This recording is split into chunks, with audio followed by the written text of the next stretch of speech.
हमने क्या किया था लास्ट टॉपिक, देखो चेक कर।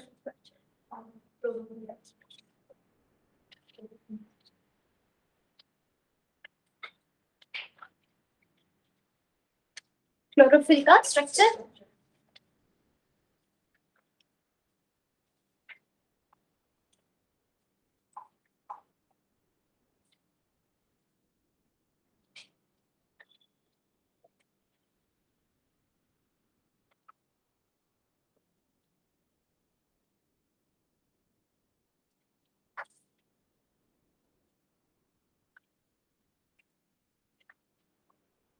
आज हमने ओएमसीटी स्टार्ट करना है, ठीक है? करके आए हो? होमवर्क दिया था मैंने आपको, करके आए हैं सारे?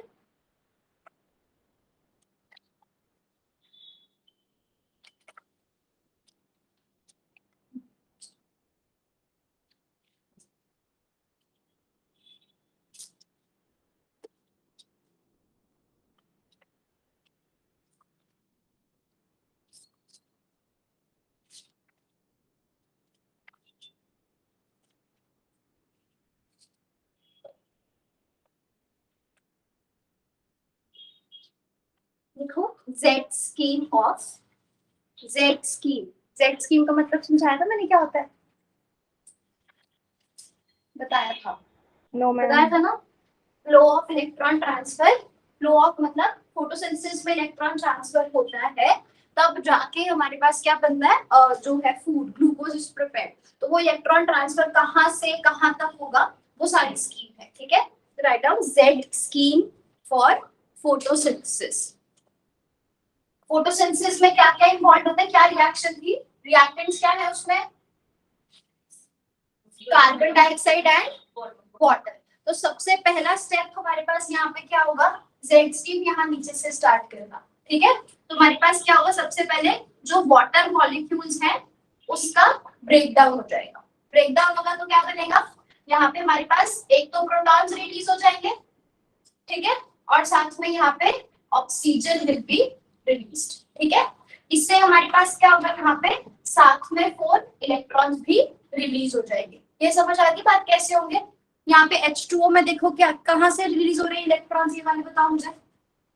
कैसी रिएक्शन है यहाँ पे हमारे पास, हाइड्रोजन की ऑक्सीडेशन स्टेट यहाँ पे क्या है, यहाँ पे हाइड्रोजन की ऑक्सीडेशन स्टेट क्या है, +1, ठीक है? तो अभी भी यहाँ पे क्या है, +1 है ना? तो दैट मींस यहाँ पे प्रोटॉन्स पे तो कोई चेंज नहीं आया। ऑक्सीजन की यहाँ पे क्या थी ऑक्सीडेशन स्टेट, -2। तो अगर एक ऑक्सीजन -2 है तो 4 ऑक्सीजन है, सॉरी 2 ही ऑक्सीजन है हमारे पास, है ना? एक ऑक्सीजन की -2 है। एक ऑक्सीजन अगर 2 इलेक्ट्रॉन्स लूज कर देगा तो वो 0 ऑक्सीडेशन स्टेट में आ जाएगा। ऐसे ही दूसरा ऑक्सीजन जब 2 इलेक्ट्रॉन्स लूज करेगा वो भी 0 ऑक्सीडेशन स्टेट में आ जाएगा। तो ये क्या बन गया, O2। और कितने टोटल इलेक्ट्रॉन्स लूज हो गए, 4 इलेक्ट्रॉन्स। समझ गए? तो सबसे पहली चीज क्या होगी, दिस इज दी वाटर, मतलब यहाँ पे वाटर स्प्लिटिंग रिएक्शन इसको हम बोलते हैं कि जब वाटर स्प्लिट होता है फोटोसिंथेसिस में तो वहां से ऑक्सीजन रिलीज होगी और साथ में 4 इलेक्ट्रॉन रिलीज होंगे। लास्ट क्लास में हमने डिस्कस किया था ना, आइसोटोपिक लेबलिंग टेक्निक से मैंने आपको बताया था कि ऑक्सीजन कहाँ से रिलीज होता है, कार्बन डाइऑक्साइड से या वाटर से। तो इट कम्स फ्रॉम वाटर। तो अब यहाँ पे क्या होगा, हमारे पास एक एंजाइम प्रेजेंट होता है, मैंगनीज। क्लोरोफिल की जो क्लोरोफिल की एक्टिव साइट है उस पे कौन सा मेटल प्रेजेंट होता है, मैग्नीशियम, ऑक्सीडेशन स्टेट +2। यहाँ पे मैं क्या लिख रही हूँ, ये क्या है, मैंगनीज। तो अगर तो एग्जाम में आपके पास क्वेश्चन ये आता है कि कौन सा मेटल जो है क्लोरोफिल में प्रेजेंट है, तो उसका आंसर मतलब वो एक्टिव साइट पूछ रहा है, तब आपने मैग्नीशियम करना है। अगर वो ये पूछ रहे हैं कि फोटोसिंथेसिस में जो वाटर स्प्लिटिंग एंजाइम है उसमें कौन सा मेटल प्रेजेंट है, तो ये याद रखना उसमें मैंगनीज आएगा। अब मैंगनीज से क्या होगा, हमारे पास मैंगनीज प्रेजेंट हो सकता है। मैंगनीज की एक खास बात है, variable valency variable oxidation state को शो करता है, सबको पता है 2 से लेके 7 तक, 2 3 4 5 6 7। तो ये मैंगनीज +3 ऑक्सीडेशन स्टेट और ये मैंगनीज +4 ऑक्सीडेशन स्टेट में कैसे कन्वर्ट होगा, यहाँ पे जो 4 इलेक्ट्रॉन्स प्रेजेंट है उनको, मतलब ऑब्वियसली एक ही बार में 4 इलेक्ट्रॉन्स नहीं एक्सेप्ट करेगा। एक बार जब ये एक इन 4 में से जब एक इलेक्ट्रॉन एक्सेप्ट करेगा तो किसमें कन्वर्ट हो जाएगा, सॉरी एरो गलत हो गया, +4 किसमें कन्वर्ट हो जाएगा, +3 ऑक्सीडेशन स्टेट में, ठीक है? तो तो मतलब वाटर से जो इलेक्ट्रॉन्स रिलीज हुए वो किसने एक्सेप्ट किए, मैंगनीज ने। अब मैंगनीज यहाँ पे क्या करेगा, एक बार यहाँ पे तो उसने इलेक्ट्रॉन्स को एक्सेप्ट किया, जब ये फिर से इन इलेक्ट्रॉन्स को लूज कर देगा तो ये फिर से किस में कन्वर्ट हो जाएगा, +4। पर अब ऐसा नहीं होगा कि इलेक्ट्रॉन लूज करके सीधा वहीं दे देगा जहां से लिए, फिर तो रिएक्शन ही नहीं हुई ना। तो साइड का हमें क्या करना है, फॉरवर्ड प्रोसीड करना है। तो ये इलेक्ट्रॉन्स जो ये वाटर से एक्सेप्ट करता है मैंगनीज, वो फर्दर ये किसको देता है, photosystem 2। What is photosystem 2? Tell me. हाँ, P680 मतलब photosystem का मतलब क्या है, it is group of, क्या लिखा था, क्लोरोफिल्स। तो जब काफी सारे क्लोरोफिल्स इकट्ठे प्रेजेंट होते हैं, है ना, तो उसको हम क्या बोलते हैं, photosystem. Now this is photosystem 2. It means it absorbs at 680 nanometre wavelength of sunlight. तो यहाँ पे दो चीजें होंगी, एक तो वो इलेक्ट्रॉन्स एक्सेप्ट करेगा, दूसरा वो क्या करेगा, जो हमारे पास लाइट रेडिएशंस है सनलाइट, कौन सी, 680 नैनोमीटर, इसको एब्सॉर्ब करेगा। इसको एब्सॉर्ब करने से क्या होगा, this will be excited to its higher state. समझ रहे हो ये बात, कोई भी चीज जिसमें एनर्जी कम होती है, मिनिमम एनर्जी जब भी किसी चीज में होती है, तो हम बोलते हैं कि वो अपनी ग्राउंड स्टेट में प्रेजेंट है, ठीक है। जैसे ही वो थोड़ी सी भी लाइट रेडिएशन को एब्सॉर्ब करे या आप उसे हीट करो, तो उस सिस्टम की, हाँ, आप उसे एनर्जी दे रहे हो, heat is a form of energy, light is a form of energy. तो चाहे आप उसे हीट दो, चाहे आप उसे एनर्जी दो, उससे क्या होगा, उस सिस्टम की एनर्जी बढ़ जाती है। तो पहले वो ग्राउंड स्टेट में था, अब उसमें एनर्जी ज्यादा हो जाएगी, तो वो एक्साइटेड स्टेट में पहुंच जाएगा। तो पहले photosystem 2 was in ground state, that means सारे के सारे जो क्लोरोफिल के मॉलिक्यूल्स है वो ग्राउंड स्टेट में प्रेजेंट थे। जब सब कोई ना कोई रेडिएशंस को एब्सॉर्ब करेंगे, हर कोई एक्साइटेड स्टेट में पहुंच जाएगा, तो हम कहेंगे ओवरऑल जो हमारा फोटोसिस्टम 2 है that is present in its excited state. तो ये इलेक्ट्रॉन्स अब कहां चले जाएंगे, इसके जो इलेक्ट्रॉन्स वाटर से एक्सेप्ट किए थे, now they are present in the excited state of PS2। ठीक है, इतना नोट कर पाएंगे, क्लियर है ना, यहाँ तक डाउट तो नहीं है। मैम मैग्नीज के आगे एक बार एक्सप्लेन करना।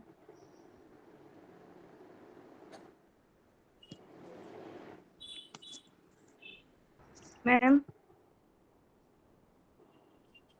हेलो,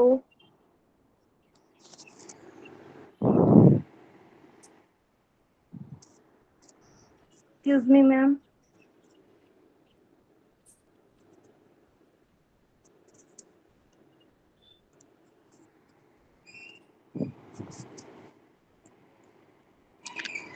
मैम ये मैग्नीज वाली रिएक्शन एक बार दोबारा बताना।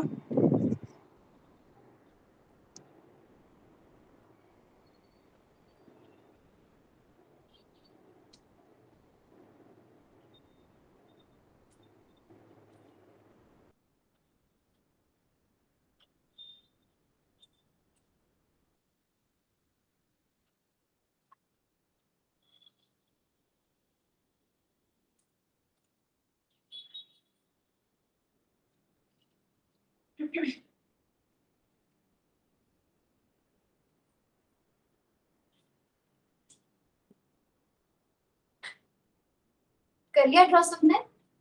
अब यहाँ पे हमारे पास नेक्स्ट क्या होगा, electron transfer.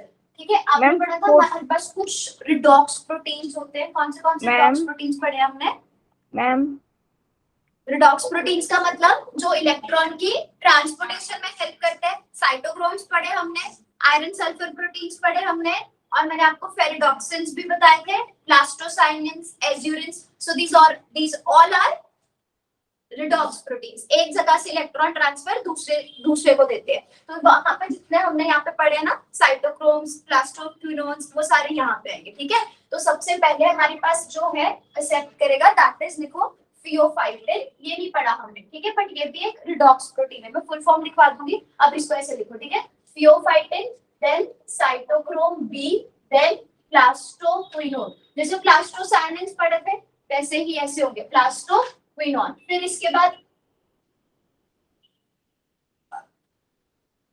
This is risky centre, ठीक है, ये भी क्या है, प्रोटीन है जो इन्वॉल्व है इलेक्ट्रॉन ट्रांसपोर्टेशन में। ठीक है, then cytochrome B F, then plastocyanin, ठीक है, देन P700।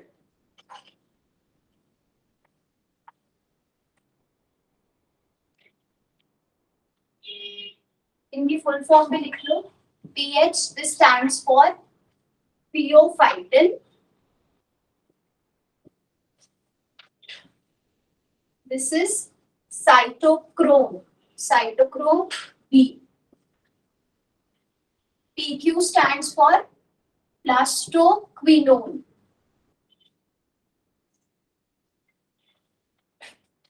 साइटोक्रोम BF तो लिख लोगे ना, CYT साइटोक्रोम BF, ठीक है, जो वहां लिखा हुआ है। And PC stands for प्लास्टोसायनिन।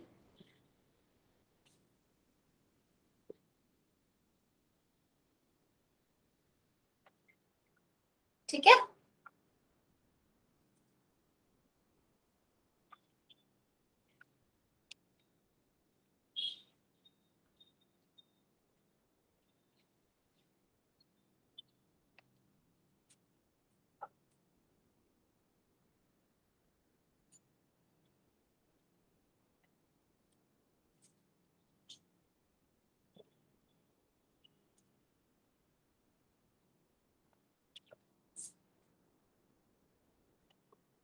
कर लिया ड्रॉ सबने। P700 क्या है? Again group of chlorophylls which absorb at 700 nanometre. तो ये हमारे पास क्या होता है, इसको ऐसे लिख सकते हैं PS1, है ना। तो 700 नैनोमीटर की लाइट को जब ये एब्जॉर्ब करेगा तो ये भी किसमें ट्रांजिशन हो जाएगी, इसकी एक्साइटेड स्टेट में। तो ये भी P700 स्टार, ठीक है। ये सारा क्या शो कर रहा है, जो 4 इलेक्ट्रॉन्स यहाँ से रिलीज हुए थे वो इस तरह से ट्रैवल कर रहे हैं, ठीक है। अब कहां तक पहुंच गए, एक्साइटेड स्टेट, P700 स्टार, ठीक है।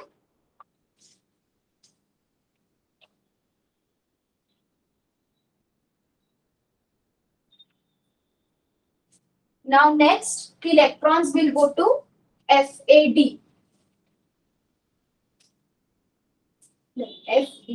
FD क्या हो जाएगा, फेरिडॉक्सिन्स। फेरिडॉक्सिन्स किए थे ना इलेक्ट्रॉन ट्रांसफर के लिए, ferredoxin, then ferredoxin NADPH enzyme, ठीक है। कुछ नहीं है, ये सिंपली एंजाइम का नाम है।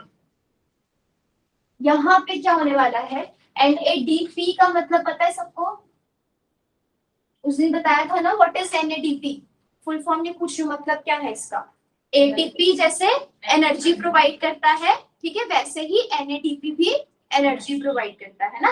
तो NADP यहाँ पे क्या होगा, NADP का 4 प्रोटॉन्स की प्रेजेंस में, ठीक है, ये प्रोटॉन्स कहाँ से मिलेंगे उसको, ये प्रोटॉन्स जो यहाँ पे वाटर से रिलीज हुए हैं, अलॉन्ग विद दी 4 इलेक्ट्रॉन्स, एक इलेक्ट्रॉन करके जब 4 इलेक्ट्रॉन्स यहाँ पहुंच जाएंगे, ठीक है। तो ये किसमें, NADP किसमें कन्वर्ट हो जाएगा, NADPH, ठीक है। और इसका काम क्या होगा, NADPH का एनर्जी प्रोवाइड करना, जिससे जो हमारे पास कार्बन डाइऑक्साइड है that will be converted into what, glucose, ठीक है। तो ऐसे ये मतलब बेसिकली ये सब क्या है, हमारे पास इलेक्ट्रॉन ट्रांसफर स्कीम, ठीक है। अब एग्जाम में यहाँ पे क्वेश्चन कहाँ से आता है, एक तो मैंने आपको बता दिया, पूरी स्कीम आपको याद होनी चाहिए। यू हैव टू रिमेंबर कि यहाँ से यहाँ इलेक्ट्रॉन ट्रांसफर है, यहाँ से यहाँ एक एक स्टेप, ठीक है, क्योंकि एग्जाम में ये वाली स्कीम से ज्यादा क्वेश्चन आते हैं, ठीक है। मतलब कि कहाँ से कहाँ इलेक्ट्रॉन ट्रांसफर होते हैं।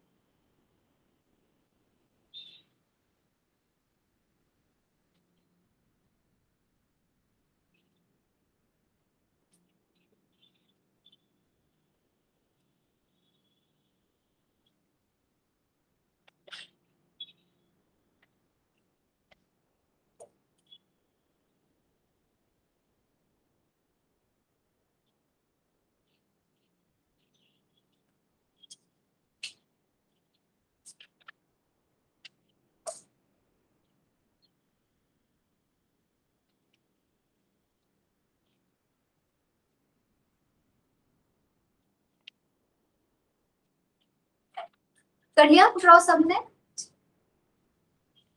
अच्छा एक बार क्वेश्चन सुन लो, एक तो वाटर का हो गया, हाँ ये भी इलेक्ट्रॉन ट्रांसपोर्ट के लिए ही है। जैसे हमने रिडॉक्स प्रोटीन्स पढ़े ना, प्लास्टोक्विनोन, प्लास्टोसाइनेंस, तो ये भी उसी तरह से है, बस नाम इसका अलग है, डिफरेंट है, ठीक है। तो इसका कुछ और रोल है, ये भी इलेक्ट्रॉन ट्रांसफर के लिए ही काम आ रहा है, ठीक है। और इसके सेंटर में बेसिकली क्या होता है, इस तरह के मल्टीपल प्रोटीन्स प्रेजेंट होते हैं। जैसे यहाँ पे तो सिर्फ एक ही है प्लास्टोक्विनोन, यहाँ पे मल्टीपल प्रोटीन्स प्रेजेंट होंगे, ठीक है।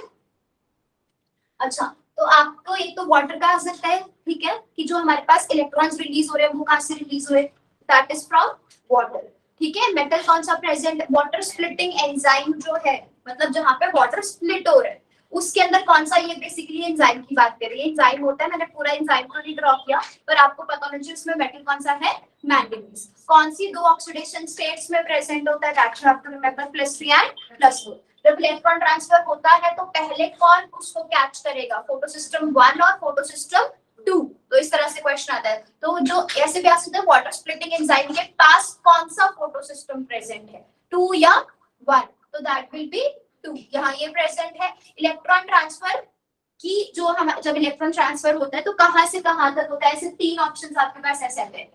इसको अरेंज करना होता है कि पहले फियोफाइटिन से साइटोक्रोम बी, साइटोक्रोम से प्लास्टोक्विनोन, एक तो ये ऑप्शन हो जाएगा, तो ये तो करेक्ट है।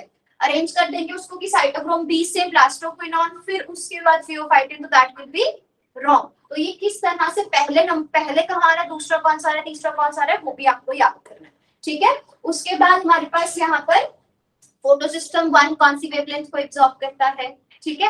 एक्चुअली जो ये Z स्कीम है ना, इसका लेवल मेरे पास बोर्ड अब इतना ही था, ये ऐसे स्टार्ट हो गई, ये थोड़ा नीचे होता है, ठीक है, ये यहाँ तक होता है, फिर इसका जो लेवल होता है ना वो इससे ऊपर बनता है, समझ रहे हो।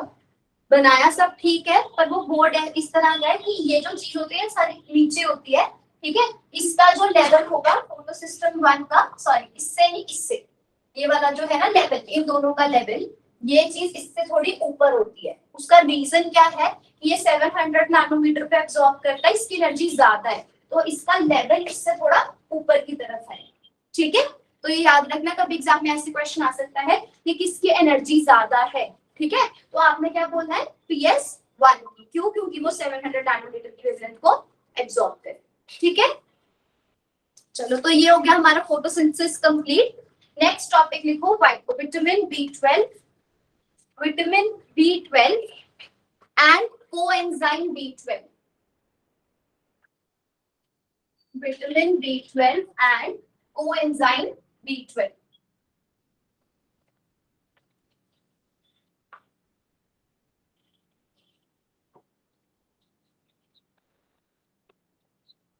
Write down, it was the first organometallic compound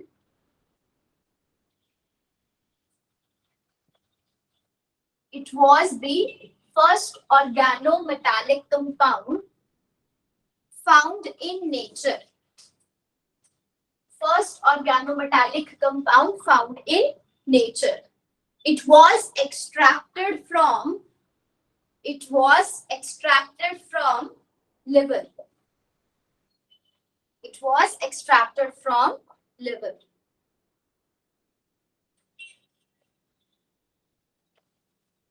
ठीक है।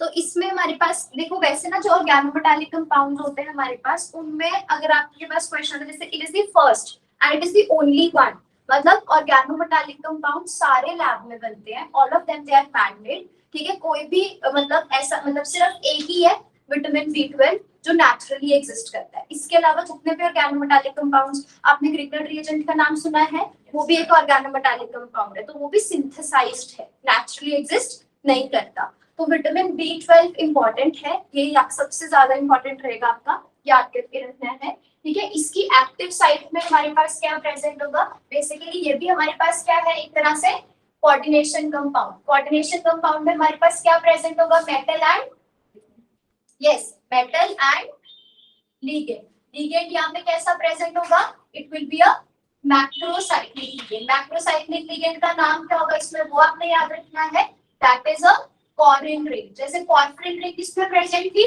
हीमोग्लोबिन में, है ना।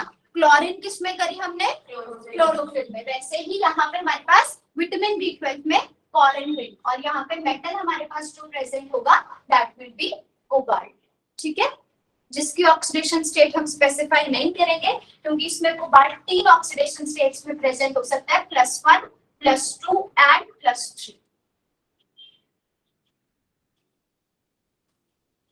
Okay,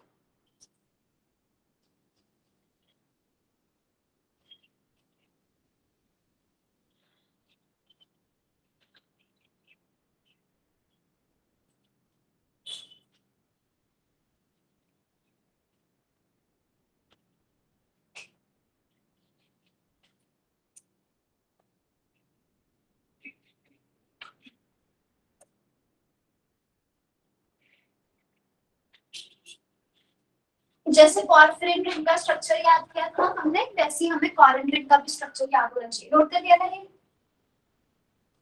write down structure of vitamin B12, structure of vitamin B12।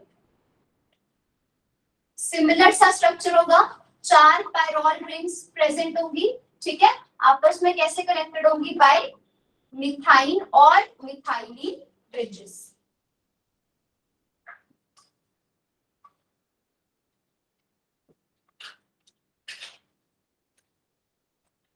One, two, three, 4, ये सारा तो सिमिलर है ना अभी तक जो ड्रॉ किया। जो यहाँ पे 4th मिथाइल ब्रिज आना था ना, वो क्या था कि बीच में CH2 है आपके पास, CH डबल बॉन्ड्स भी थे ना, तो CH यहाँ पे क्या होगा, ये आपस में डायरेक्टली कनेक्टेड होंगे।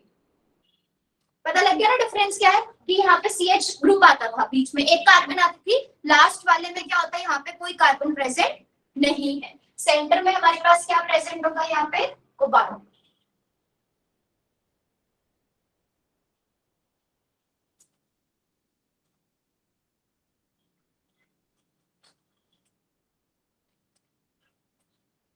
This, okay,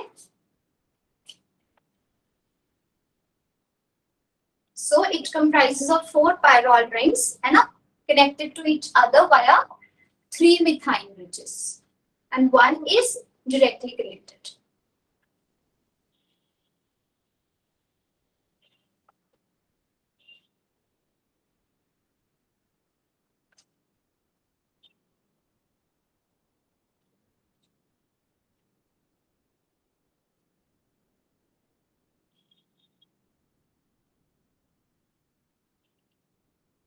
क्या मिसिंग है यहाँ पे?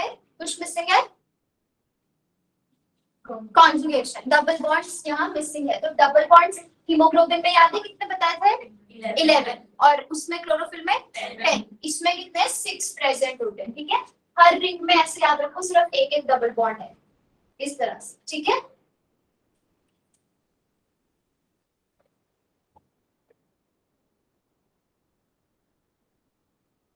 ठीक है, लास्ट जो रिंग बची उसमें कोई डबल बॉन्ड नहीं है।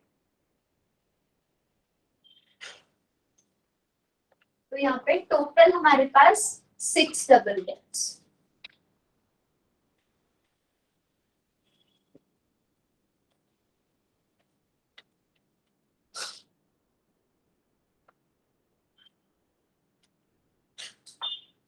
कोऑर्डिनेशन नंबर क्या है अभी कोबाल्ट का? यहाँ पे 4 है ना, तो 6 कैसे कंप्लीट होगा? एक यहाँ पे कोई ना कोई लिगेंड प्रेजेंट होगा, और ठीक है, कुछ भी हो सकता है, मतलब 4-5 तरह के लिगेंड्स होते हैं, तो उसके बेसिस पे फिर इसका नाम होता है, ठीक है। जैसे अगर यहाँ पे साइनाइड प्रेजेंट है तो हम इसको क्या बोलेंगे? साइनोकोबालामीन। विटामिन B12 की कभी टैबलेट खाई है किसी ने? उस पर लिखा होता है कोबालामीन, मिथकोबालामीन, मिथाइल कोबालामीन।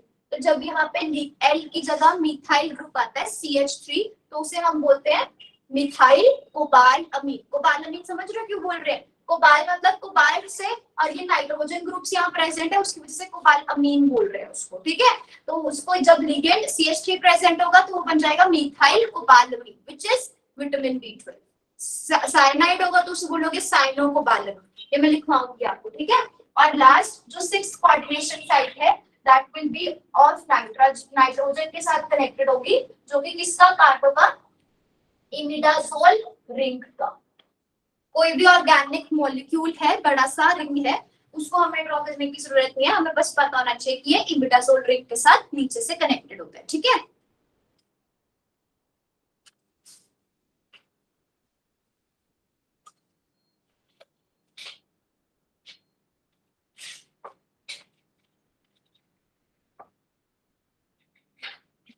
लिख लिया। नेक्स्ट इसको थोड़ा सा डिफाइन करते हैं। Corin ring is similar to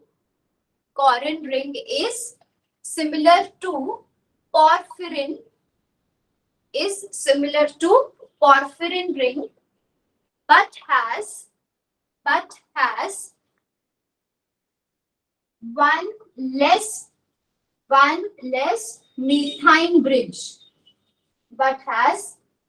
less methane bridge, and is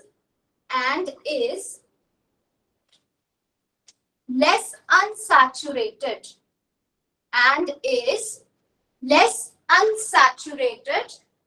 as compared to porphyrin. Clear है ये मतलब? हाँ? Yes. The molecule is dissymmetric.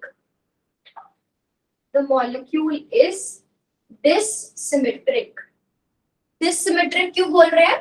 क्योंकि यहाँ पे एक मिथाइल ब्रिज कम है, तो वो पूरा सिमेट्रिकल सा स्ट्रक्चर था पॉर्फिरिन का, ये डिसिमेट्रिकल हो जाएगा, ठीक है।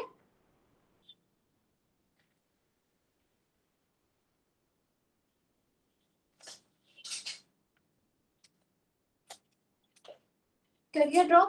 देखो एग्जाम में ना आपके पास ऐसे क्वेश्चन होता है कि हीमोग्लोबिन या पॉर्फिरिन रिंग कंप्राइजेस ऑफ कितने मेंबर रिंग, 4 5 मेंबर रिंग या 6 5 मेंबर रिंग, इस तरह से क्वेश्चन आता है एग्जाम में। तो वो आपने कैसे अटेम्प्ट करना है वो देखो, यहाँ पर रिंग्स बन रही है, हमें काफी सारी रिंग्स बन रही है। ये एक रिंग है, ये भी एक रिंग है, ये भी रिंग्स, और ऐसे ये वाली भी अब रिंग बन गई ना।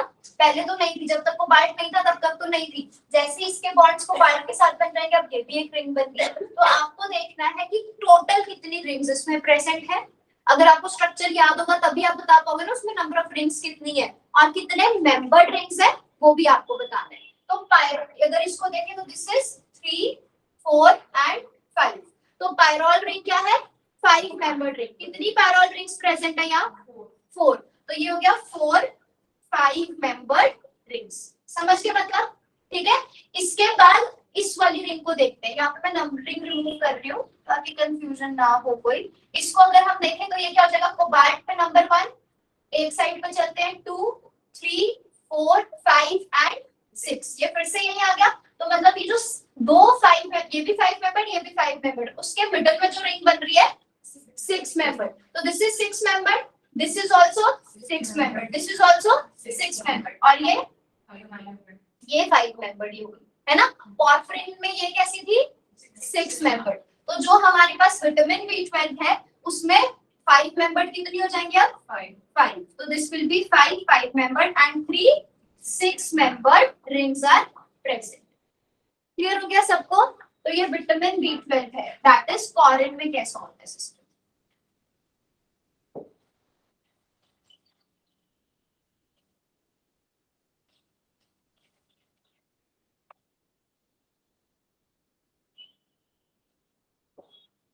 तो ऐसा सा एक क्वेश्चन पॉर्फिरिन पे आया होगा एग्जाम में, ठीक है। उसमें क्या हो जाएगा पॉर्फिरिन में? आप बताओ मुझे क्या आंसर आएगा उसका। हाँ 4 5 मेंबर एंड 6 मेंबर, ठीक है। एक बार एग्जाम में आया था which among the following porphyrin or corin is more conjugated, तो that will be porphyrin। उसमें डबल बॉन्ड ज्यादा है तो कॉन्जुगेशन ज्यादा होगी। एक बार क्वेश्चन है तो पूरा कंपेयर करो, पॉर्फिरिन क्लोरीन कॉरिन। तो क्या हो जाएगा? पहले पॉर्फिरिन than chlorine then कॉरिन।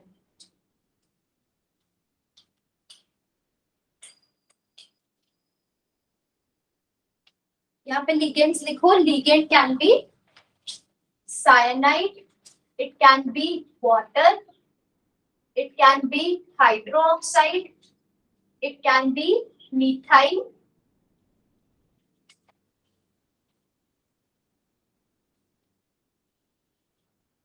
Last 5 prime deoxy adenosine,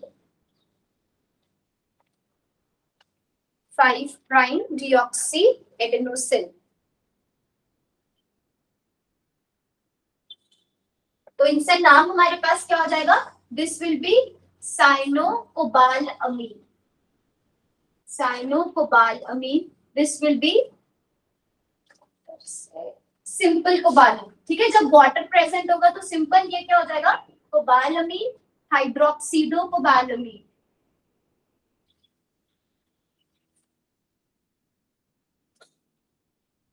Then this is methyl cobalamine। और जब ये लिगेंड प्रेजेंट होगा तो ये नाम, जो लिगेंड का नाम है उसी से स्टार्ट होगा। ठीक है, तो इसे बोलेंगे 5 प्राइम डीऑक्सी एडेनोसिन कोबालअमीन। ठीक है,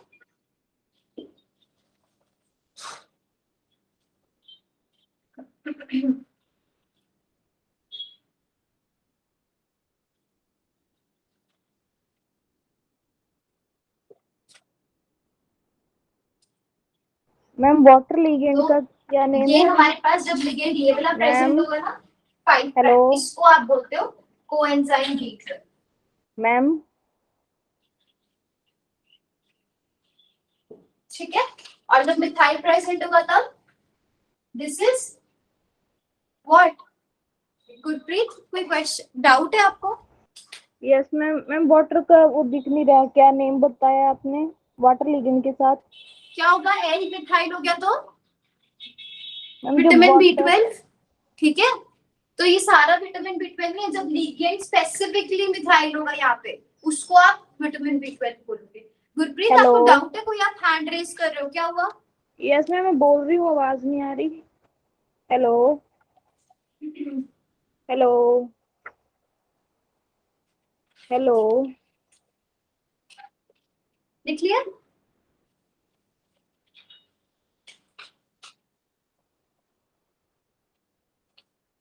हेलो मैम।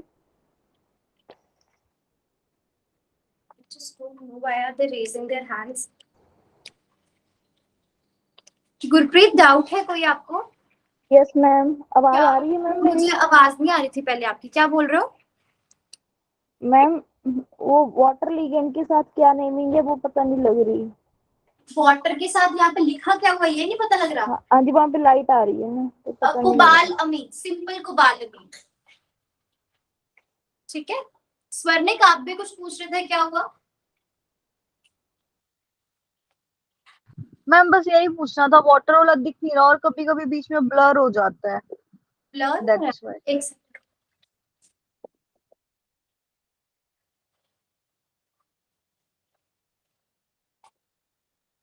नहीं, वाईफाई पे ही चल रही है, बट ब्लर शायद वैसे नेटवर्क की प्रॉब्लम ही होगी फिर।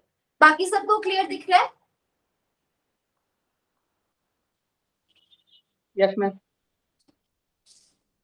नेटवर्क प्रॉब्लम होगा कुछ। चलो नेक्स्ट लिखो, deficiency of vitamin B12। Deficiency of vitamin B12 causes pernicious anemia। It causes pernicious anemia। ये इसकी स्पेलिंग है।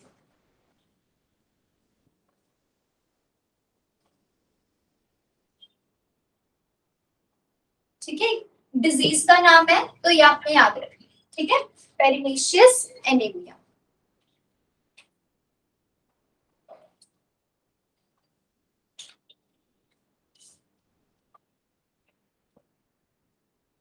कोबाल्ट की हमने 3 ऑक्सीडेशन स्टेट की ना, +1 +2 एंड +3। ठीक है, तो जो हमारे पास +3 oxidation cobalt will be present in +3 +2, या cobalt will be present in +1। तो ये इसको हम क्या बोलेंगे कि ये इसकी क्या है? Oxidised form. ठीक है, this will be the first reduced form. First reduced form क्यों बोल रहे हैं इसको हम? क्योंकि यहां से एक इलेक्ट्रॉन एक्सेप्ट करने पर ये +2 में कन्वर्ट हो जाएगा। +2 एक इलेक्ट्रॉन और एक्सेप्ट करेगा तो किसमें कन्वर्ट हो जाएगा? +1 में, तो इसको हम बोलेंगे this is the second reduced form. और कोई भी ऑक्सीडेशन स्टेट में कोबाल्ट प्रेजेंट हो, हर केस में जो आपका कॉम्प्लेक्स है वो कैसा होगा, लो spin. In all of these cases, the complex will be low spin. Okay.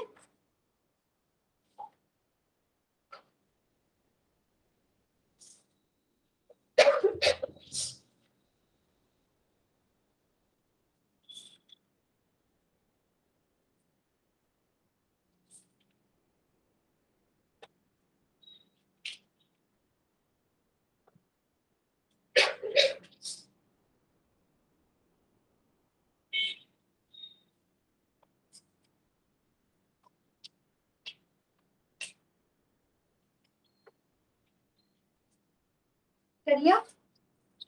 Next लिखो functions of vitamin B12। Functions of vitamin B12।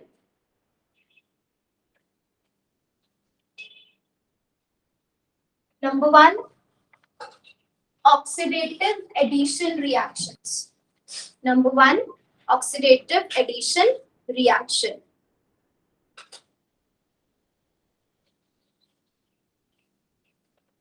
अब ऑक्सीडेटिव एडिशन इसका फंक्शन है, तो हमें पहले पता होना चाहिए कि ऑक्सीडेटिव एडिशन रिएक्शंस होती क्या है।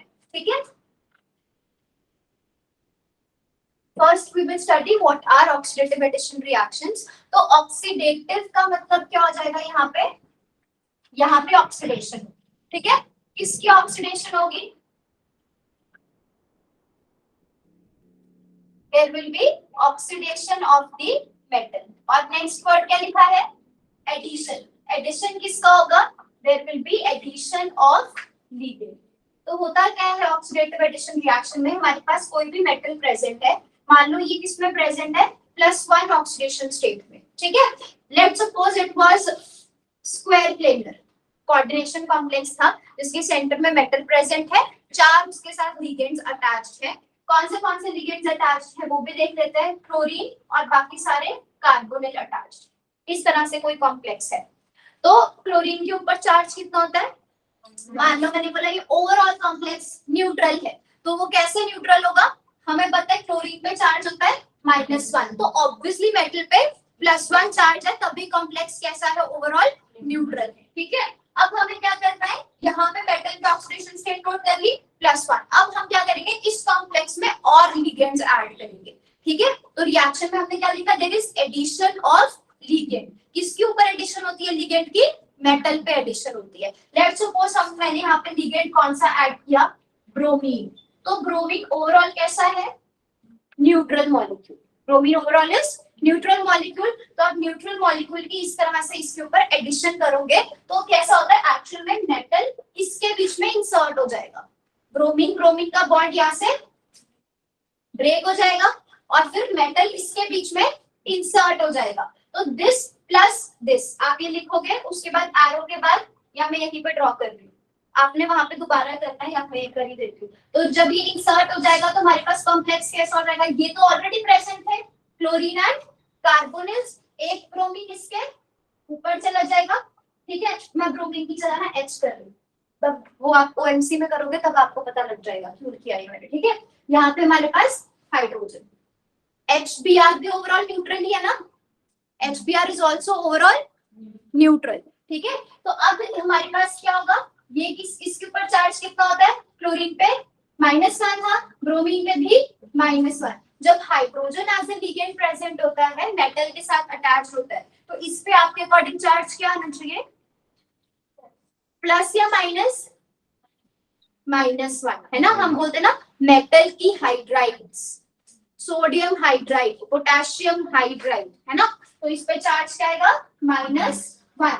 वैसे हाइड्रोजन की कॉमन ऑक्सीडेशन स्टेट +1 होती है, पर जब ये alkali metal, alkali earth metal, transition metals के साथ अटैच होता है तब इसकी -1। जब ये नॉन मेटल्स के साथ अटैच होता है जैसे कि अमोनिया वगैरह, तब +1 हो जाती है। मेटल्स के साथ ये माइनस शो करता है। तो अब ओवरऑल अगर मॉलिक्यूल न्यूट्रल है तो मेटल की ऑक्सीडेशन स्टेट क्या हो गई, +3। तो हो गया ना हमारे पास +3। क्यों हो गई, इसकी +1 से +3 हो गया ना इसका ऑक्सीडेशन स्टेट, तो मतलब क्या हुआ इसका ऑक्सीडेशन, इसकी ऑक्सीडेशन हुई है। तो मेटल की क्या होती है रिएक्शन में, ऑक्सीडेशन, लिगेंड्स की एडिशन, ठीक है।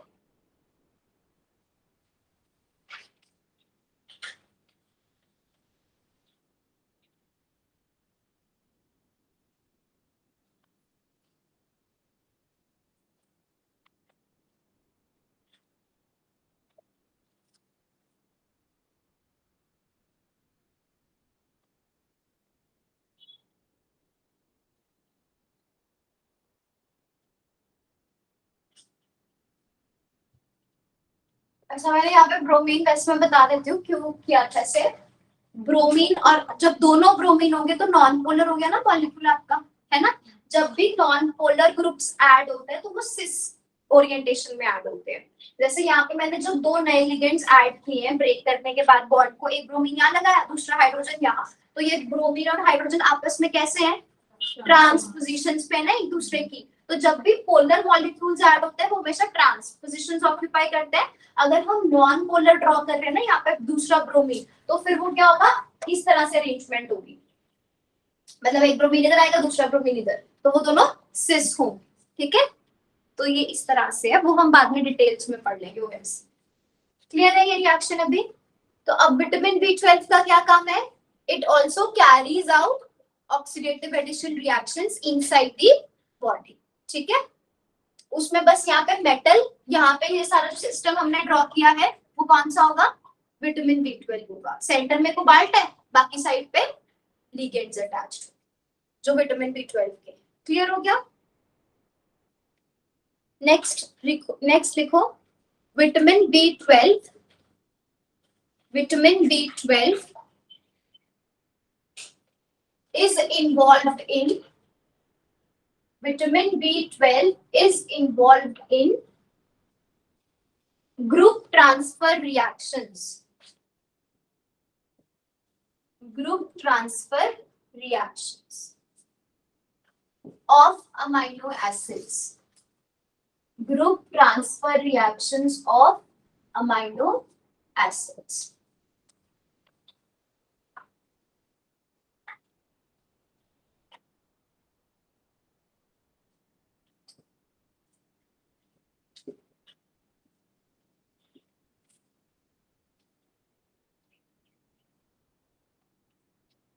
तो ये हमारे पास अमाइनो एसिड होगी। अमाइनो एसिड क्या होता है, जिसमें कार्बन पे कार्बन सेंटर बनता है, एक हाइड्रोजन, एक NH2 ग्रुप, दूसरा कार्बोक्सिलिक ग्रुप, और ये क्या है, कोई भी R ग्रुप जो प्रेजेंट होता है इसके साथ, ठीक है।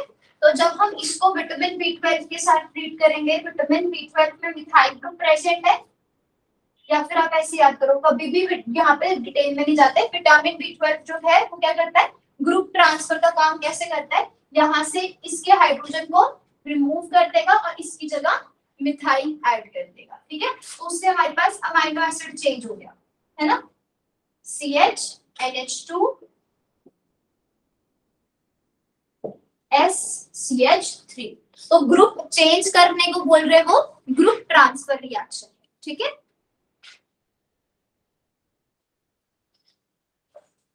इससे हमारे पास एक अमाइनो एसिड दूसरे अमाइनो एसिड में कन्वर्ट हो जाता है।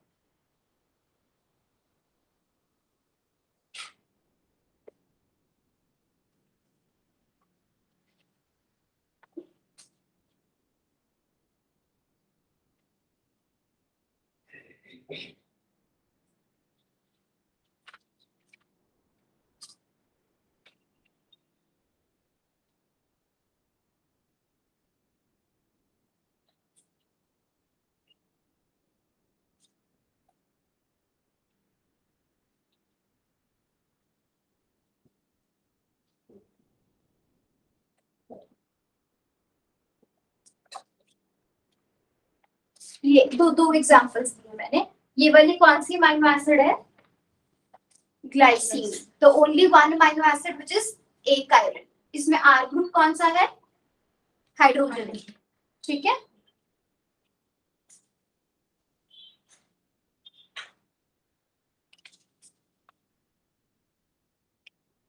तो basically all these reactions which is group transfer, they are catalyzed by vitamin B12. ठीक है?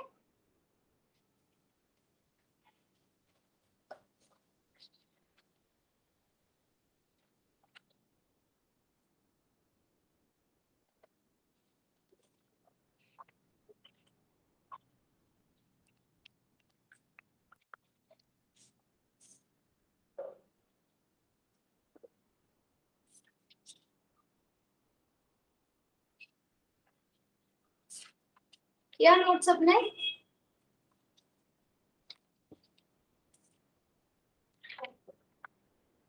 नेक्स्ट लिखो 1,2 कार्बन शिफ्ट, 1,2 कार्बन शिफ्ट।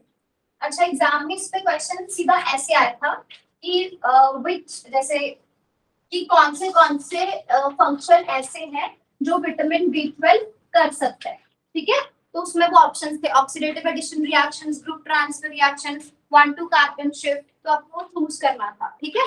तो ये याद रखने नाम सारे। अब 1,2 कार्बन शिफ्ट, इसका मतलब क्या हो जाएगा हमारे पास, जैसे कोई भी हमारे पास सिंपल कार्बन चेन प्रेजेंट है इस तरह से, मान लो इसके ऊपर X ग्रुप प्रेजेंट है, तो हम ऐसे पढ़ते थे ना ऑर्गेनिक केमिस्ट्री में IUPAC नेम जब आप पढ़ते हो नॉमेनक्लेचर, तो जिस कार्बन पे फंक्शनल ग्रुप अटैच्ड होगा उसको आप नंबर 1 दे दोगे, तो this will B number 1। Next carbon क्या हो जाएगी, नंबर 2।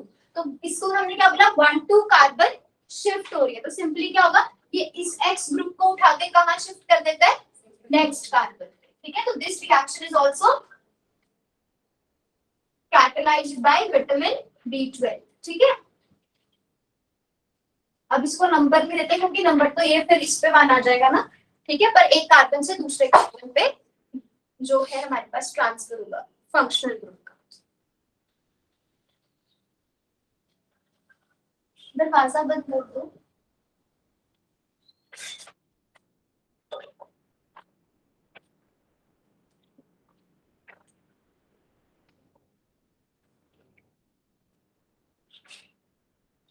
नेक्स्ट हमारे पास क्या हो जाएगी, डायोल डिहाइड्रेज रिएक्शन। डायोल का मतलब,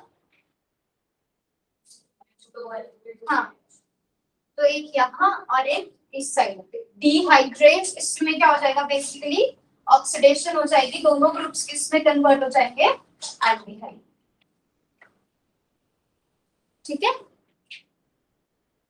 यहाँ से क्या हो रहा है, रिमूव, इस कार्बन से 2 हाइड्रोजन रिमूव हो रहे हैं, यहाँ से भी 2 हाइड्रोजन रिमूव हो रहे हैं, तो this is diol dehydrase reactions catalysed by vitamin B12।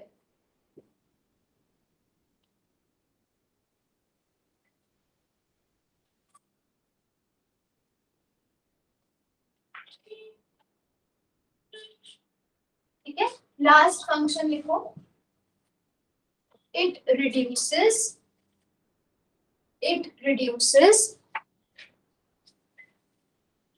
CHOH group of RNA to CH2 group of DNA.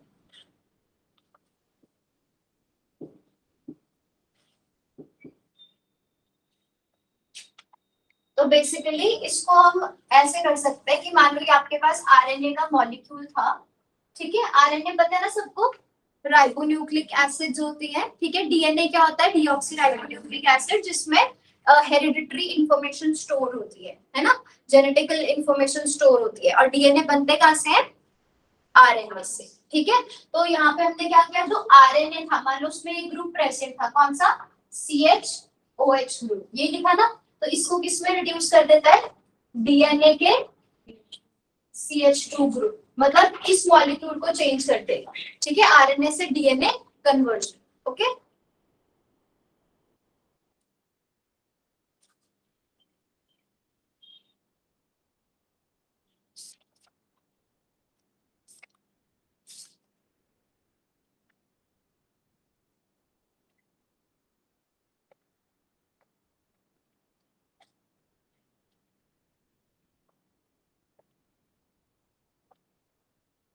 लिखिए। नेक्स्ट देखो टॉपिक, तो ये हमारे पास विटामिन B12 था, उसके फंक्शंस। नेक्स्ट टॉपिक लिखो, essential elements. essential elements.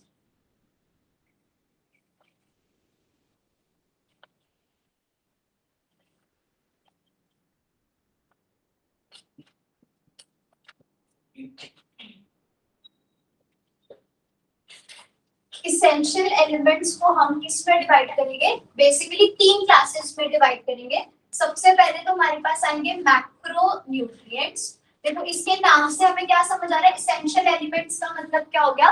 Elements means the elements which are present in the periodic table and essential means that they are vital for the living organisms. ठीक है, तो हमारी body के लिए necessary है essential elements. उनको हमने 3 क्लासेस में डिफाइन किया है.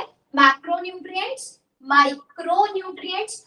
इसका मतलब क्या हो गया? मैक्रो का मतलब क्या होता है? Large. Micro means small. So these are those elements which are required in large amount by the body and these will be they are required in the small amount. और एक और होता है हमारे पास ट्रेस, जिनको बोलते हैं. ट्रेस एलिमेंट्स का मतलब क्या हो गया कि बहुत ही माइन्यूट क्वांटिटी में चाहिए. ठीक है,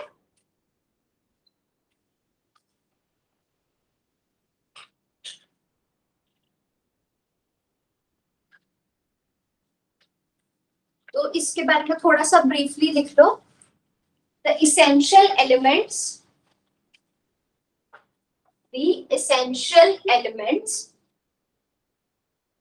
are vital for the living organisms.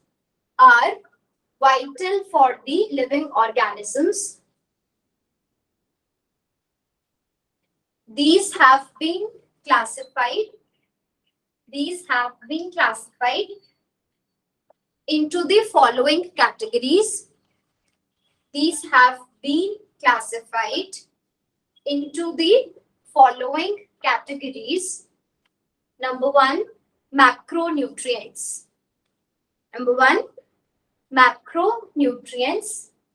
सब अब हम इसके बारे में लिखेंगे. ठीक है कि मैक्रोन्यूट्रिएंट्स क्या होता है? These are those elements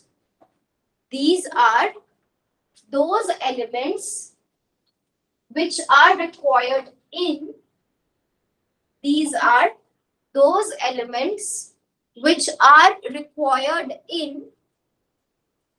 large amount by the body. ठीक है, अब देखो एलिमेंट्स का आपको क्रैम करना ही है क्योंकि वो एग्जाम में ऐसे क्वेश्चन आते हैं कि इनमें से कौन से एसेंशियल एलिमेंट्स हैं. तो वो 4 ऑप्शंस दे देंगे. एक ऑप्शन में ऐसे दिया होता है कार्बन, हाइड्रोजन, नाइट्रोजन, ऑक्सीजन. दूसरे में फास्फोरस, सल्फर, ब्रोमीन, आयोडीन. तो आपको पहचानना है कि इस ग्रुप में जितने लिखे हुए हैं वो सारे एसेंशियल है या नहीं. ठीक है, तो वो क्रैम करना पड़ेगा. पर जैसे मैंने याद रखा है वो मैं आपको बता दूंगी. तो you have hydrogen, carbon, nitrogen, oxygen. ठीक है, कार्बन, नाइट्रोजन, ऑक्सीजन इकट्ठे आते हैं सेकंड पीरियड में, तो इसको इसके अकॉर्डिंग याद करो. ठीक है, उसके अलावा हमारे पास क्या होंगे? Sodium and potassium. ये दोनों एक ग्रुप में आते हैं.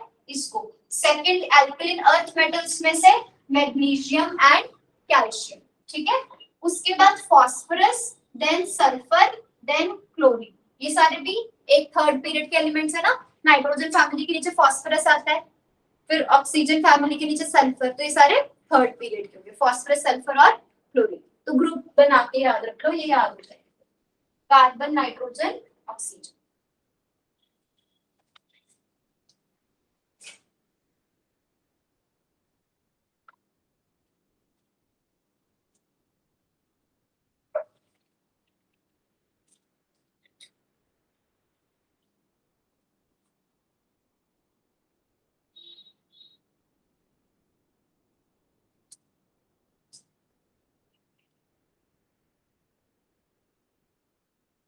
नेक्स्ट देखो micronutrients. These are required in small amount by the body.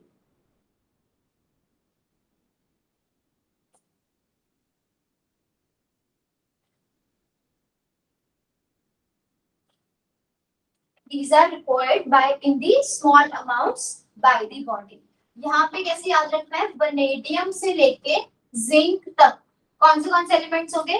Vanadium, chromium, manganese, iron, पर निकल, कॉपर एंड जिंक, तो ये वो सारे आएंगे, ठीक है। ये वेनेडियम से जिंक तक 3D सीरीज, बस कैंडियम और टाइटेनियम नहीं है इसमें, ठीक है। एक तो ये सारे हो जाएंगे, उसके अलावा क्रोमियम के नीचे जो एलिमेंट्स प्रेजेंट है मॉलिब्डेनम एंड टंगस्टन, तो ये हमारे 4D और 5D में से ये दो एलिमेंट्स इंपॉर्टेंट है। उसके अलावा पी ब्लॉक के कौन से एलिमेंट आएंगे, boron, silicon, selenium, fluorine and iodine, ठीक है। तो फ्लोरीन और आयोडीन हैलोजेंस के में से, ठीक है। ये हमारा ऑक्सीजन फैमिली का, कार्बन फैमिली, बोरॉन फैमिली, ठीक है। इस तरह से आप कर लें। नेक्स्ट लिखो trace elements, these are required in very minute quantity, ठीक है। मिलीग्राम्स में नहीं चाहिए होती है, किसमें चाहिए होती है, लेस देन 1 पार्ट पर मिलियन, ठीक है। 1 पार्ट पर मिलियन से भी कम। एग्जाम्पल कुछ हैवी मेटल्स हैं जैसे palladium, cadmium and arsenic,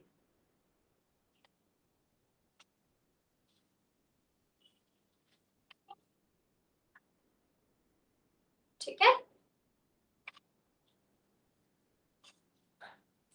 done.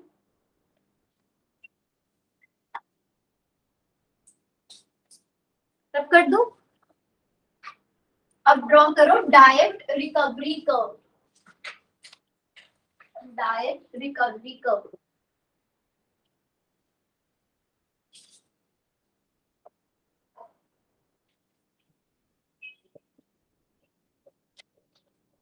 आपने ये चीज सुनी है कि ना, excess of everything is harmful, है ना।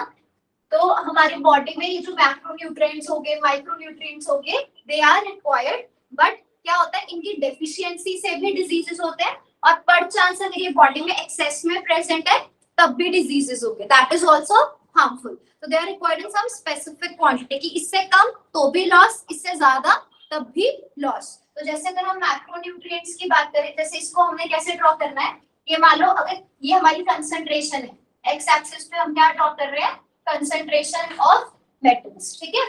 तो कंसंट्रेशन ज्यादा हो रही है, यहाँ कंसंट्रेशन इस डायरेक्शन में आते थे कम हो रही है हमारे पास, ठीक है। तो हमारे पास ये मान लो 0 लेवल, ठीक है।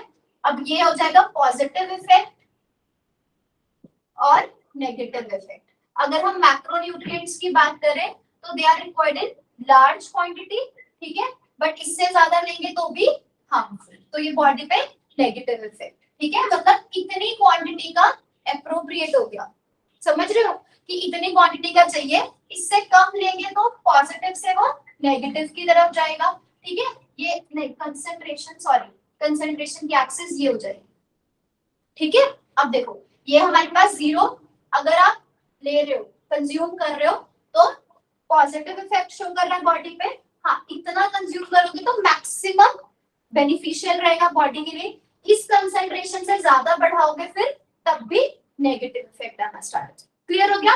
अगर हम ये हो गया हमारे जैसे कर्व मैक्रोन्यूट्रिएंट्स के लिए। माइक्रोन्यूट्रिएंट्स की अगर हम बात करें तो उसका कर्व लेट्स सपोज कुछ ऐसा जाएगा टुवर्ड्स योर लेफ्ट, ठीक है। इससे ज्यादा लेंगे तो भी नेगेटिव। देखो माइक्रो के ये अगर मैक्रो की कंसंट्रेशन कुछ ऐसी है तो माइक्रो इससे कम कंसंट्रेशन की चाहिए ना हमें, तो ये इतनी कंसंट्रेशन में कंज्यूम करेंगे तो बेनिफिशियल। अब इससे ज्यादा भी बढ़ाओगे तब भी नेगेटिव की तरफ, इससे कम करोगे तब भी नेगेटिव की तरफ। क्लियर हो गया। और ट्रेस एलिमेंट्स कुछ ऐसे हो जाएंगे, समझ गए। तो दिस विल बी ट्रेस। और एक और एलिमेंट्स होते हैं जिनका स्लोप ऐसे जाते हैं। इसका क्या मतलब हुआ, ये हमें खाने ही नहीं चाहिए, है ना, इसको बॉडी की रिक्वायरमेंट है ही नहीं, ये सिर्फ नुकसान ही करेंगे, तो ये सिर्फ नेगेटिव इफेक्ट शो कर रहे हैं। तो ये हमारे पास कैसे हो गया, poisonous, which is poisonous for the body. Example mercury, पता है ना, बताया था मर्करी इज पॉइजनस, ओके। तो ये macro, this will be micronutrients and this will be your trace element.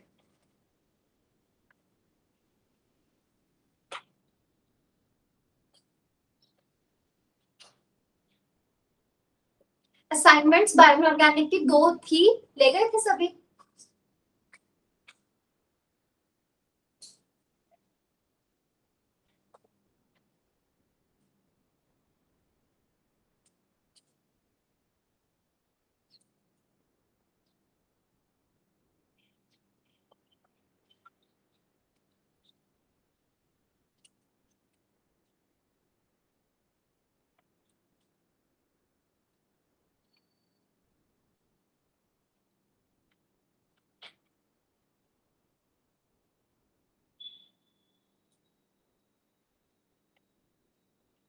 आपकी 3 आवर की क्लास रेगुलर लगती है? ब्रेक मिलता है बीच में या रेगुलर लेते हो?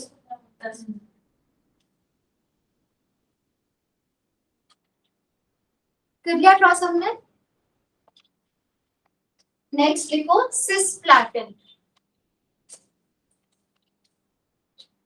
प्लैटिनम से वर्ड नाम आया, ठीक है, सिस्प्लैटिन।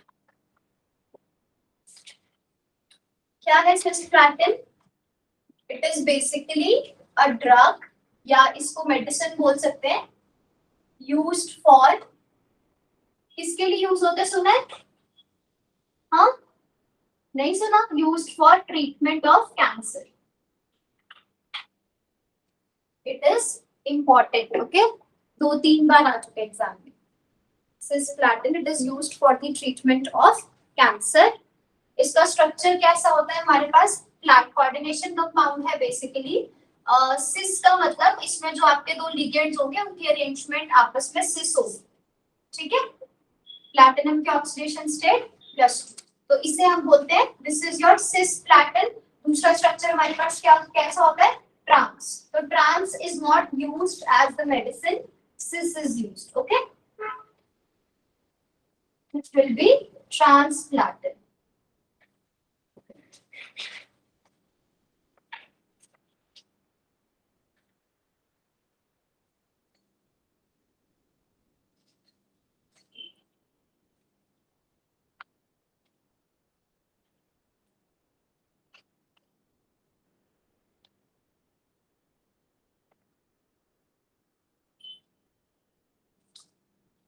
कैंसर क्या होता है बेसिकली?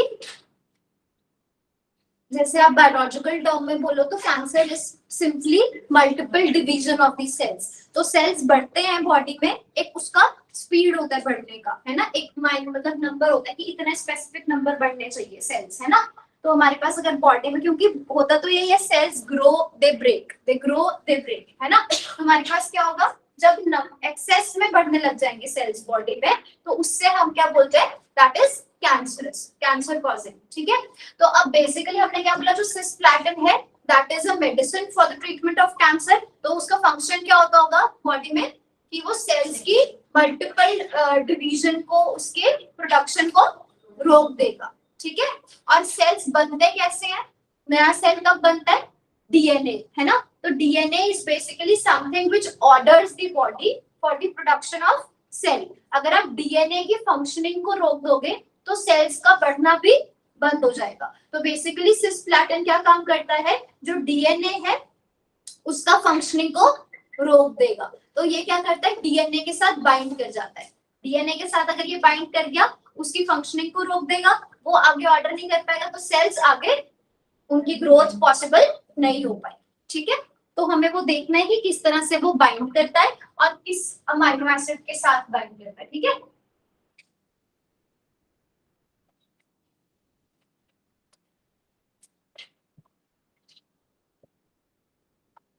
जो यहाँ पे मैं आपको बता रही हूँ ना, वो चीजें याद रखना इंपॉर्टेंट है। तो सबसे पहले तो ये हो गया हमारे पास कॉम्प्लेक्स, ठीक है, सिस्प्लैटिन का। इसमें हमारे पास क्या होगा, बॉडी में वाटर प्रेजेंट है, यहाँ से क्या होगा, लीगेट सब्स्टिट्यूशन रिएक्शन प्रोसीड करेगी, क्लोरीन को हटा के वाटर मॉलिक्यूल्स ऐड हो जाएंगे। तो यहाँ पे सबसे पहले ये हमारे पास सेम रहेंगे, अमोनिया मॉलिक्यूल्स इस तरह से, यहाँ पे क्लोरीन की जगह वाटर मॉलिक्यूल आ जाएगा, ये क्लोरीन एज इट इज रहेगा। अब नेक्स्ट स्टेप में फिर से लीगेट सब्स्टिट्यूशन रिएक्शन होगी। मान लो ये आपके पास क्या है, डीएनए का थ्रेड है, ठीक है। डीएनए में ना हमारे पास क्या प्रेजेंट होते हैं? बेस प्रेजेंट होते हैं। 4 तरह के बेस होते हैं, ग्वानिन, साइटोसाइन, यूरेसिल, थायमिन, ठीक है। जो मेडिकल वाले नहीं है उनको ऐसा कुछ नहीं है कि आपको ये सारे नाम याद रखने हैं, बस बेस प्रेजेंट होते हैं। कौन से बेस प्रेजेंट होते हैं?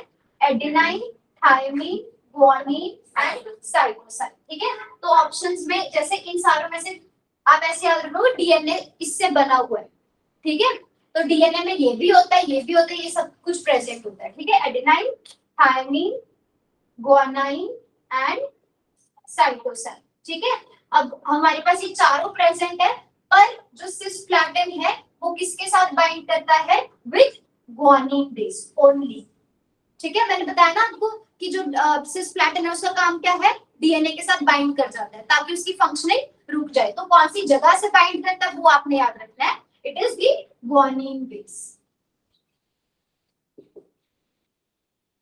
ठीक है, तो इसको हम कैसे ड्रॉ करेंगे नेक्स्ट, प्लैटिन, इसके साथ ये वाले सिस्टम हमारा सेम रहेगा, ये क्लोरीन इसके साथ क्या बाइंड हो जाएगा, this is your DNA strand, उसका यहाँ पे क्या प्रेजेंट होगा, गुआनिन बेस। कंप्लीटली लिख रही हूँ मैं, कंप्लीट अप कर लेना, ठीक है, गुआनिन बेस के साथ ये अटैच हो जाएगा। अब जितने स्टेप्स हमने यहाँ तक अभी लिखे हैं वो सारे स्टेप दूसरे क्लोरीन के साथ रिपीट होंगे। ठीक है, तो बेसिकली फिर से आप इसको वाटर मॉलिक्यूल के साथ ट्रीट करोगे, यहाँ से क्लोरीन रिमूव हो जाएगा, इसके साथ हमारे पास अमोनिया अटैच्ड है, एक साइड पे वाटर मॉलिक्यूल, दूसरा यहाँ पे गुआनिन बेस। अब ऐसा नहीं है कि जो आपके डीएनए की जो ऐसे स्ट्रैंड है एमडीसी उसमें सिर्फ एक ही गुआनिन प्रेजेंट है, बहुत सारे एडेनाइन, बहुत सारे गुआनिन, बहुत सारे थायमीन बेसिस प्रेजेंट हो सकते हैं। तो नेक्स्ट स्टेप क्या हो जाएगा, यहाँ कहीं फिर से जब गुआनिन प्रेजेंट होगा तो ये उसके साथ बाइंड कर लेगा, ये वाली साइड। ठीक है,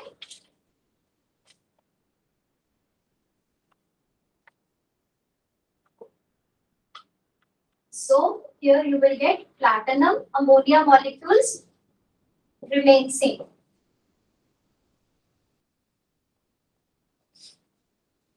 अब इसको हम ऐसे ड्रॉ कर सकते हैं, ये इसके साथ अटैच्ड है और इसके साथ भी अटैच्ड है। ठीक है, ये भी हमारे पास गुआनिन बेस हो गया and this is also guanine base. ठीक है, अब देखो डीएनए के साथ ये ऐसे बाइंड कर जाएगा ना तो इसकी फंक्शनिंग खत्म हो जाएगी। ठीक है, इसके साथ बाइंड करने से डीएनए की फंक्शनिंग खत्म, सेल्स बात ये ऑर्डर नहीं दे पाएगा सेल्स को बढ़ने के लिए, तो सेल्स की repeated division that will also be stopped. Okay, treatment of cancer को किस नाम से जानते हैं, कीमोथेरेपी, है ना। कीमोथेरेपी का मतलब मेडिसिन या ड्रग्स देके जो हमारे पास ट्रीटमेंट होता है। आजकल रेडियोथेरेपी भी चल रही है, रेडियो पता है, रेडियोथेरेपी रेडिएशंस देके। ठीक है,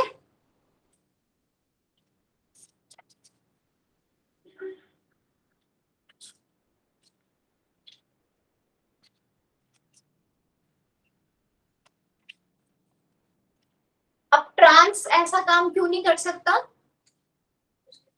पोजीशंस ऐसी हैं, वो क्लोरीन यहाँ तो सिस है ना, तो ये इकट्ठे एक स्ट्रैंड को पकड़ सकते हैं, तो एक क्लोरीन इधर होगा एक क्लोरीन इधर होगा तो वो डीएनए बाइंड नहीं कर पाएगा, एक ही जगह से कर पाएगा, फिर दूसरा वहां पे वेकेंट रह जाएगा।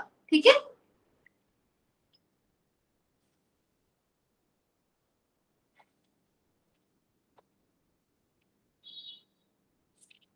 नेक्स्ट लिखो, other drugs used for chemotherapy, other drugs used for chemotherapy.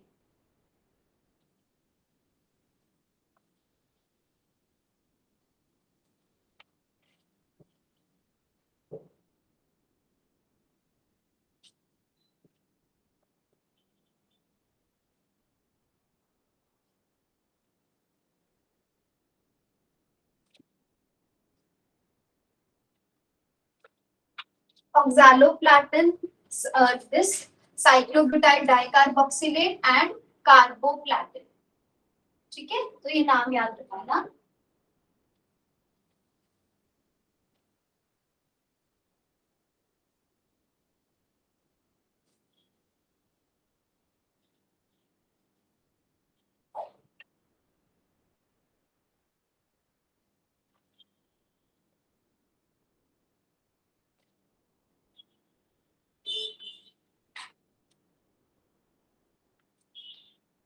देखो ये स्ट्रक्चर होता है इसका, साइक्लोब्यूटाइल, ये हो गया साइक्लोब्यूटाइल ग्रुप, डाई कार्बोक्सिलेट। ठीक है, कार्बोप्लाटिन स्ट्रक्चर, प्लाटिन है ना, तो मतलब जैसे सिस्प्लाटिन का स्ट्रक्चर होता है उसके जैसा ही होता है, बस यहाँ पे क्लोरीन प्रेजेंट नहीं होगा, you have oxygen which is connected with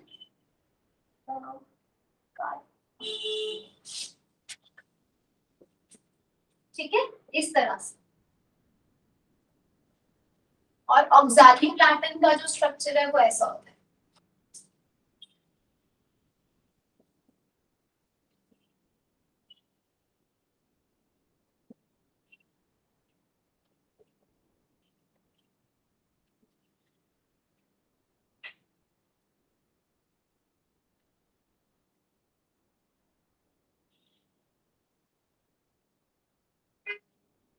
ma'am NH3 है या NH2?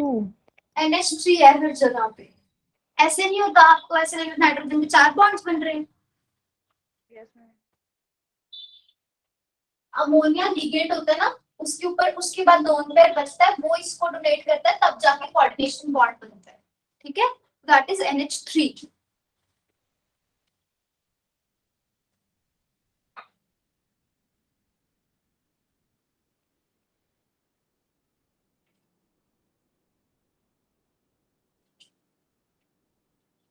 डन। नेक्स्ट लिखो कीलेट थेरेपी। Chelate therapy.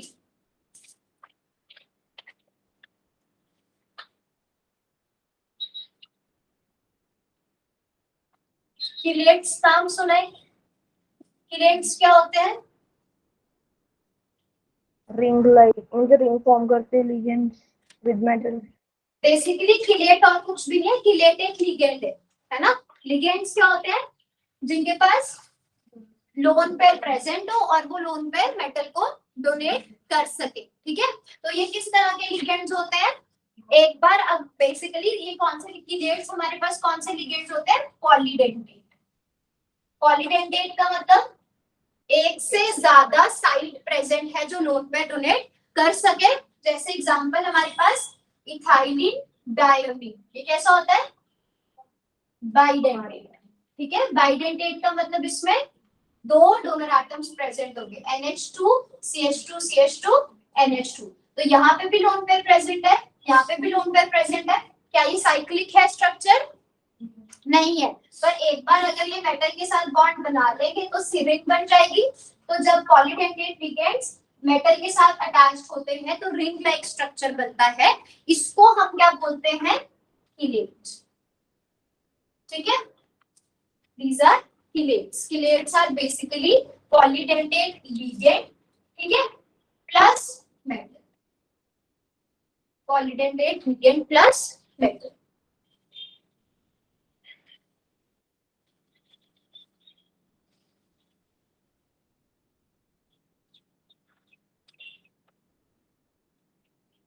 ठीक है, they are very stable. Okay, पता ना chelates are very stable.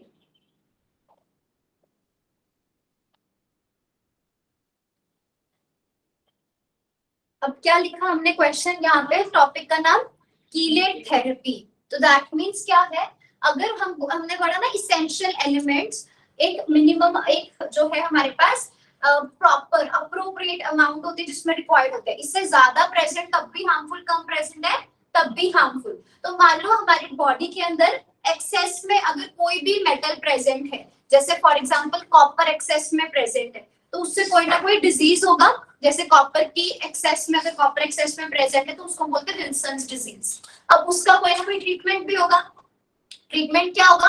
अगर बॉडी में एक्सेस कॉपर प्रेजेंट है तो कॉपर को बॉडी से रिमूव कर दो, है ना। तो उसके लिए हम क्या यूज करते हैं? वो मेडिसिन कौन से होते हैं? कीलेट्स होती है। कीलेट्स मतलब नॉट कीलेट्स, कीलेटिंग लिगेंड्स। ठीक है, तो हम क्या यूज करेंगे उसके लिए? पॉलीडेंटेट लिगेंड यूज करेंगे। वो हम कंज्यूम करेंगे पॉलीडेंटेट लिगेंड। तो पॉलीडेंटेट लिगेंड की बाइंडिंग एफिशिएंसी बहुत ज्यादा होगी मेटल के साथ, क्योंकि कॉम्प्लेक्स कौन सा बन जाएगा? काफी ज्यादा स्टेबल कॉम्प्लेक्स बन जाएगा, है ना। तो जैसे हम कोई पॉलीडेंटेट लिगेंड जब कंज्यूम करेंगे तो वो बॉडी में जहां पे भी एक्सेस में कॉपर प्रेजेंट हो गए उसके साथ वो बाइंड कर जाएगा and then they will be excreted by the body.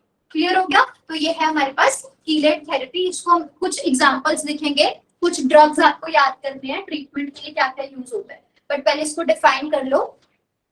Right down chelate therapy. Chelate therapy is the removal of chelate therapy is the removal of excess of metal, removal of excess of metal from the body by using chelating ligands, by using chelating ligands, bracket में लिख लो polydentate ligands, polydentate ligands. For example Wilson's disease.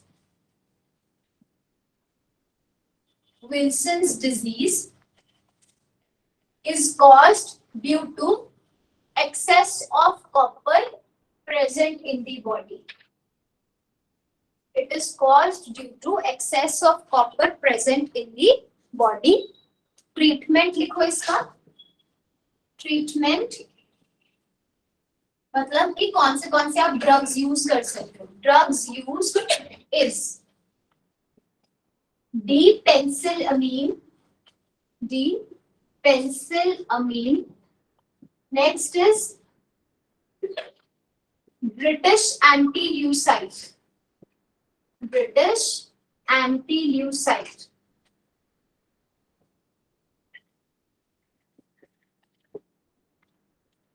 And last EDT. EDT ये तो नाम सुना होगा सबने, है ना?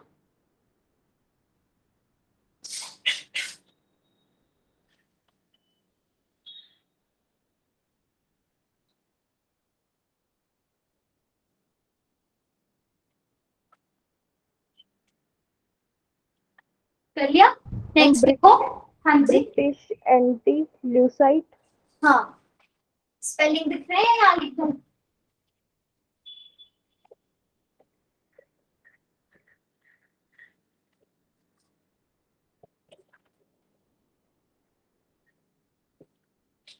ठीक है.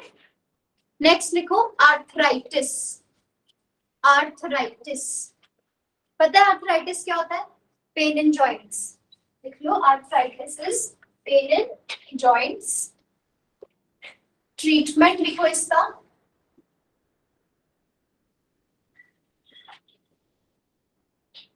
Gold drugs are used. It is basically pain in joints and gold drugs are used. Gold drug का मतलब इसमें gold present होता है. ठीक है.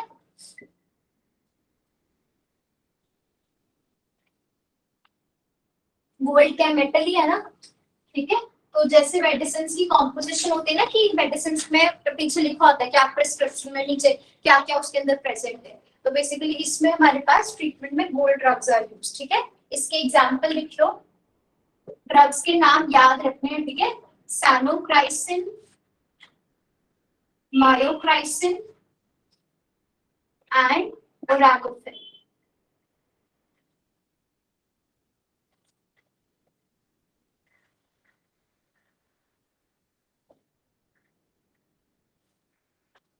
ठीक है.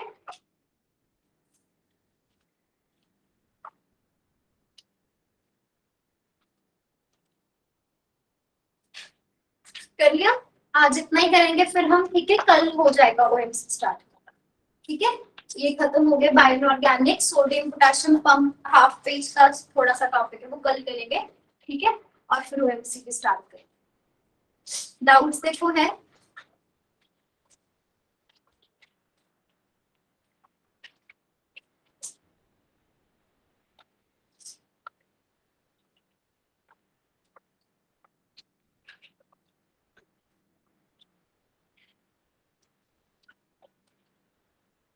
किसको नहीं मिली असाइनमेंट शगुन के अलावा?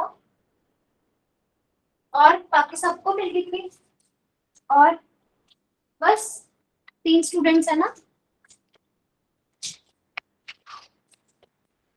आप ना ऐसे करो, जब मैं जाऊंगी, अभी मैम आएंगे ना नीचे, जो यहाँ नीचे बैठते हैं, संतोष मैम. ठीक है. उनको बोल देना कि उस दिन असाइनमेंट दी थी ना, हमको नहीं मिली, हमको भी दे दो. ठीक है. बायो ऑर्गेनिक की उनको पता है कौन सी असाइनमेंट. ठीक है. और सॉल्व किया आपने असाइनमेंट सबने? हो रहे हैं क्वेश्चंस? Yes ma'am. ओके.